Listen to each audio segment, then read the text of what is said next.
اعوذ باللہ السمیع العلیم من الشیطان الرجیم بسم اللہ الرحمن الرحیم۔ تو نبیوں کے سردار حضرت محمد صلی اللہ علیہ وآلہ وسلم اور تمام مذاہب کے سردار دین اسلام کے پیروکاروں، السلام علیکم ورحمۃ اللہ تعالیٰ وبرکاتہ۔ خواتین حضرات، میں آپ سے عرض کر رہا تھا کہ وطر جو ہیں یہ واجب ہیں، اور وطر کی جو ہیں وہ 3 رکعات ہیں، ایک سلام کے ساتھ، ایک رکعت نہیں ہے۔ میں نے آپ کو حدیث مبارکہ جو ہیں وہ پیش کر دی۔ وطر کے اندر دعائے قنوت جو ہے وہ پڑھی جاتی ہے۔ یہ دعائے قنوت جو ہے یہ بھی واجب ہے، اس کو بھی آپ نے مسلسل پڑھنا ہے، یہ بات یاد رہی، یہ کبھی مس نہیں ہوتی، اس کو ضرور پڑھنا ہے۔ دعائے قنوت کے بارے میں ہم حدیث مبارکہ پڑھتے ہیں مجموع الزوائد کے اندر، جلد 2 ہے، صفحہ 139 ہے۔ حضرت انس رضی اللہ تعالیٰ عنہ سے روایت ہے کہ حضور صلی اللہ علیہ وسلم نے اپنے دنیا سے جانے تک دعائے قنوت پڑھتے رہے۔ حضرت ابوبکر صدیق رضی اللہ تعالیٰ عنہ بھی پڑھتے رہے دنیا سے جانے تک، یہاں سے چلے گئے یعنی آخر تک آپ پڑھتے رہے۔ حضرت عمر رضی اللہ تعالیٰ عنہ بھی اپنی وفات تک جو ہے وہ دعائے قنوت جو ہے وہ پڑھتے رہے۔ تو اس لیے یہ نہیں آپ کہہ سکتے کہ اس کو آپ چھوڑ دیں، یہ آپ کو ہر حال میں پڑھنا ہے، سارا سال پڑھنا ہے، رمضان ہو یا غیر رمضان ہو، اس کو آپ نے پڑھنا ہے۔ اور یہ جو دعائے قنوت ہے اس کو آپ نے رکوع سے پہلے پڑھنا ہے اور قرات کے بعد پڑھنا ہے، یہ یاد رکھیے گا۔ ایسا نہیں ہو سکتا کہ آپ اس کو رکوع کے بعد پڑھیں، آپ نے اس کو رکوع سے پہلے پڑھنا ہے۔ بخاری شریف جلد پہلی صفحہ 136، مسلم شریف جلد پہلی صفحہ 237۔ حضرت عاصم فرماتے ہیں کہ میں نے حضرت انس رضی اللہ تعالیٰ عنہ سے قنوت وطر کے متعلق پوچھا تو آپ نے فرمایا قنوت تو تھی۔ میں نے عرض کیا رکوع سے پہلے یا بعد میں؟ آپ نے فرمایا پہلے، رکوع سے پہلے۔ حضرت عاصم کہتے ہیں کہ فلاں شخص نے مجھے آپ کی جانب سے یہ خبر دی ہے کہ آپ نے فرمایا کہ رکوع کے بعد، آپ نے فرمایا اس نے غلط کہا ہے۔ تو یہ رکوع سے پہلے پڑھیں گے، اور قرات کے بعد، یعنی جب آپ آخری رکعت میں کل شریف پڑھ لیں گے تو اس کے بعد اور رکوع سے پہلے اسے پڑھیں گے۔ بخاری شریف جلد 2 صفحہ 586 کے اوپر ہے۔ حضرت عبدالعزیز فرماتے ہیں کہ ایک صاحب نے حضرت انس رضی اللہ تعالیٰ عنہ سے قنوت کے بارے میں پوچھا کہ رکوع کے بعد پڑھی جائے یا قرات سے فارغ ہو کر؟ آپ نے فرمایا قرات سے فارغ ہو کر پڑھی جائے، یعنی رکوع سے پہلے۔ نسائی شریف جلد پہلی صفحہ 191 حضرت ابی بن کعب رضی اللہ تعالیٰ عنہ سے روایت ہے کہ حضور صلی اللہ علیہ وسلم وطر 3 رکعات پڑھتے تھے۔ پہلی رکعت میں سبح اسم ربک الاعلی، دوسری میں قل یا ایھا الکافرون، تیسری میں قل ھو اللہ احد پڑھتے تھے، اور دعائے قنوت جو تھی وہ رکوع میں جانے سے پہلے پڑھتے تھے۔ ابن ماجہ صفحہ 84 ہے، 84۔ ابی بن کعب رضی اللہ تعالیٰ عنہ سے روایت ہے کہ رسول اللہ صلی اللہ علیہ وسلم وطر پڑھتے تھے تو دعائے قنوت رکوع میں جانے سے پہلے پڑھتے تھے۔ مجموع الزوائد جلد 2 صفحہ 138 پہ ہے۔ حضرت عبداللہ ابن عمر رضی اللہ تعالیٰ عنہ سے روایت کہ حضور صلی اللہ علیہ وسلم وطر 3 رکعات پڑھتے تھے اور دعائے قنوت رکوع میں جانے سے پہلے پڑھتے تھے۔ جامع المسانید جلد پہلی صفحہ 317 پہ ہے۔ حضرت عبداللہ ابن مسعود رضی اللہ تعالیٰ عنہ اپنی والدہ سے روایت کرتے ہیں کہ انہوں نے فرمایا کہ میں نے رسول اللہ صلی اللہ علیہ وسلم کو دیکھا کہ آپ نے وطر میں دعائے قنوت رکوع میں جانے سے پہلے پڑھی۔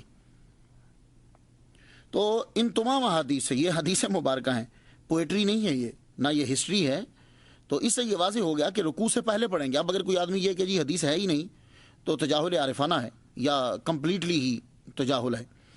تو دعائے قنوت جو ہے وہ رکوع سے پہلے پڑھیں گے۔ اب جب آپ دعائے قنوت پڑھیں گے تو اس کے وقت آپ نے ہاتھ بھی اٹھانا ہے، یہ بات یاد رکھیے گا۔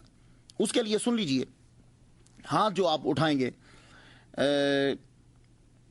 مصنف ابن ابی شیبہ جلد 2 صفحہ 307، حضرت عبداللہ بن مسعود رضی اللہ تعالیٰ سے روایت ہے کہ آپ وطر کی آخری رکعت میں قل ھو اللہ احد پڑھتے تھے، پھر دونوں ہاتھ کانوں تک اٹھاتے اور رکوع میں جانے سے پہلے دعائے قنوت جو ہے وہ پڑھتے تھے۔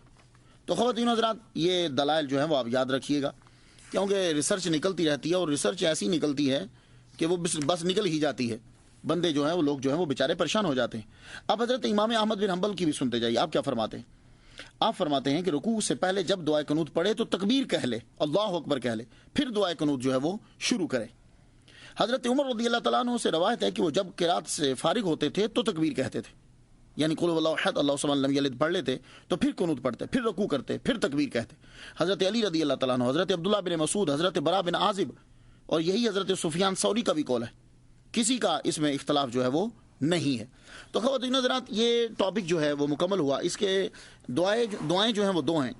جو حنفی مسلک کے لوگ جو ہیں وہ پڑھتے ہیں اللہم انا نستعینک و نستغفرک و نؤمن بک، یہ والی دعا پڑھتے ہیں. ایک اور دعا بھی ہے.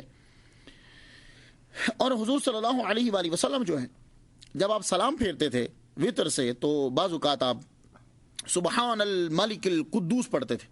ابو داؤد شریف، نسائی شریف میں یہ ہے کہ حضور صلی اللہ علیہ وسلم سبحان الملک القدوس جو ہے وطر کا سلام پھیرتے تو یہ آپ بلند آواز سے کہتے تھے. تیسری مرتبہ آپ بلند آواز سے کہتے تھے سبحان الملک القدوس.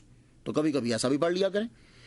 حضور صلی اللہ علیہ وآلہ وسلم وطر پڑھنے کے بعد پھر 2 رکعت پڑھا کرتے تھے. 2 رکعت بھی پڑھتے. یہ ترمذی شریف میں بھی ہے اور ابن ماجہ میں بھی ہے. ان ام سلمہ ان نبی صلی اللہ علیہ وسلم کان یصلی بعد الوتر رکعتین، محمد صلی اللہ علیہ وآلہ وسلم وطر کے بعد 2 رکعتیں پڑھتے تھے. یہ 2 رکعتیں ہلکی ہلکی اور بیٹھ کر پڑھتے تھے. ابن ماجہ نے اسے روایت کیا ہے. تو بعض نے کہا کہ یہ بیٹھ کر پڑھنا جو ہے یہ حضور صلی اللہ علیہ وآلہ وسلم کا خاصہ ہے، کیونکہ اگر بیٹھ کر پڑھا جائے تو ثواب آدھا ہو جاتا ہے. میرے استاد محترم شیخ الحدیث مسلم شریف کی جنہوں نے شرح لکھی ہے، غلام رسول سعیدی صاحب مدہ ذلہ العالی، ایک دفعہ میں بیٹھ کر نفل پڑھ رہا تھا تو میرے والد صاحب سے کہنے لگے کہ اسے کہا کرو کہ یہ کھڑا ہو کے پڑھا کرے. تو بعض کہتے ہیں کہ نفل جو ہے وہ کھڑے ہو کے پڑھنے چاہیے، اگر بیٹھ کے پڑھو گے تو ثواب آدھا ہو جاتا ہے. حضور صلی اللہ علیہ وآلہ وسلم کو ایک مرتبہ دیکھا تو حضور صلی اللہ علیہ وآلہ وسلم بیٹھ کر پڑھ رہے تھے.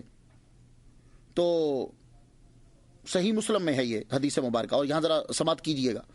حضرت عبداللہ بن عمر نے، جو حضرت عمر کے بیٹے ہیں، انہوں نے حضور صلی اللہ علیہ وسلم کو بیٹھ کر نماز پڑھتے ہوئے دیکھا، یعنی یہ جو نفل ہیں. تو عرض کی یا رسول اللہ، آپ کے حوالے سے یہ بتایا تھا کہ بیٹھ کر نماز پڑھنے والے کو کھڑے ہو کر پڑھنے والے سے زیادہ ثواب ملتا ہے، اور آپ بیٹھ کر نماز پڑھ رہے ہیں. تو معلوم ہے کہ حضور صلی اللہ علیہ وآلہ وسلم نے کیا فرمایا تھا. حضور صلی اللہ علیہ وسلم نے فرمایا کہ تم میں سے میری مثل کون ہے، میں بیٹھ کر بھی نماز پڑھوں تو مجھے پورا ثواب ملتا ہے. اب بتائیے کہ کوئی آدمی کھڑا ہو کے یہ کہہ سکتا ہے کہ میں محمد مصطفیٰ صلی اللہ علیہ وسلم کی مثل ہوں؟ وہ نماز میں وہ مثل نہیں بن سکتا. اب وہ بیٹھ کر پڑھے گا اس کو آدھا ثواب ہوگا، حضور بیٹھ کر پڑھ رہے ہیں تب بھی آپ کو پورا ثواب ہو رہا ہے. تو نماز بھی ہمیں یہ بتلاتی ہے کہ ہم لوگ محمد صلی اللہ علیہ وآلہ وسلم کی مثل نہیں ہیں. محمد صلی اللہ علیہ وآلہ وسلم کا مقام جو ہے وہ عرفہ و اعلیٰ ہے. تو اس لیے فقہا یہ کہتے ہیں کہ اگر تمہارے اندر طاقت ہے تو پھر وطر کے بعد جو 2 نفل ہیں انہیں تم کھڑے ہو کر پڑھو، لیکن اگر تھک چکے ہو تو تمہیں جو ہے وہ اجازت ہے. اللہ تعالی ہمیں عمل کی توفیق عطا فرمائے. اجازت دیجیے. وآخر دعوانا الحمدللہ رب العالمین.